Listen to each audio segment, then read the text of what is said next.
Well, the past year of various Russia investigations have completely dominated the business of government in Washington, but there was supposed to be a payoff at the end. We were supposed to find a sinister plot between Donald Trump and Vladimir Putin to take over American democracy, but we didn't find that. Instead, we found that our own intelligence agencies are, in some cases, hotbeds of partisan bias and political extremism. Peter Strzok, Lisa Page, John Brennan over at CIA, still has a security clearance. All of this adds up to the perception that maybe we shouldn't be vesting this level of trust in our own intelligence agencies. That's a sad thing. What can we do about it? Trey Gowdy is a congressman representing South Carolina. He's the chairman of the House Oversight Committee, retiring, and he joins us tonight. Mr. Chairman, thank you for coming on. Yes, sir. Thank you. So first, just a news of the day question. I watched as the Speaker of the House, Paul Ryan, and Senator Bob Corker of Tennessee both seem to suggest that John Brennan deserved to have a security clearance. And I'm confused. What possible benefit to American national security would be served by letting John Brennan keep his security clearance?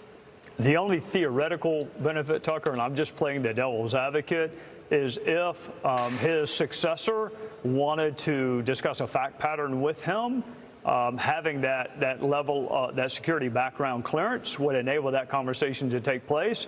Having said that, having a security clearance is very different from having access to the documents. John Brennan, who, by the way, said President Trump was guilty of a crime for which he could be hanged, said he should be in the dustbin of history. I cannot imagine Mike Pompeo or Gina Haspel ever having any reason to talk to John Brennan. And the president can decide who does and does not have security clearances.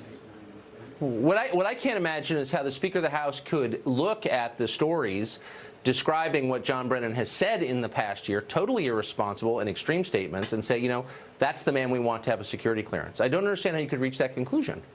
Do you? The only story I saw was that Paul thought that Brennan was being intentionally provocative, that the president should just ignore Brennan. I have not spoken to Paul about it, but it's not just Brennan. I mean, it's also Comey. I mean, Comey is telling everyone to vote Democrat, so Bernie Sanders will be the chairman of the Senate Budget Committee. So how would you like to be investigated by this gaggle?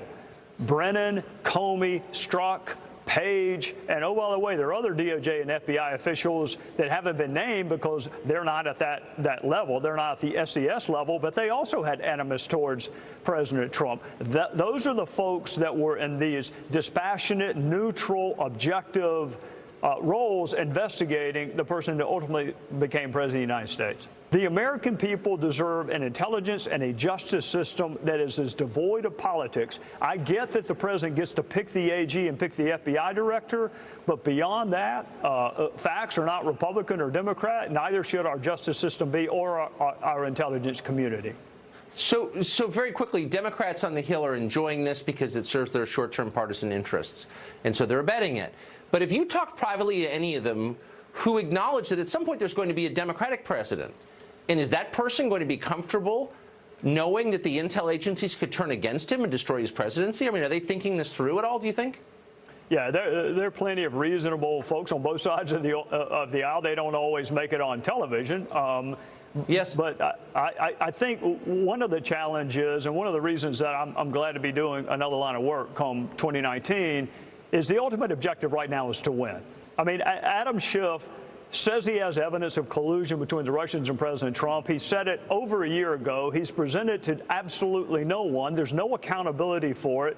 They want this investigation to drag on as long as it possibly can because it's going to affect the midterms, and they'll get the gavels in their hand. And what I would hope all of my federal citizens, regardless of whether you're Republican or Democrat, is just have higher expectations and demand more from your elected officials. It's not just about winning. It's also about governing in a responsible way that is worthy of people's respect. Adam Schiff accused me of working for Putin. He's an irresponsible buffoon. It's sad to watch it, actually. Mr. Chairman, thank you very much. Try working with him. Try working with him. It's worse. I can't even imagine. I can't. Yeah, our empathy goes out to you. Thank you. Well, the Attorney General has singled out colleges for turning bright young minds into sanctimonious fools, authoritarians. He's clearly right.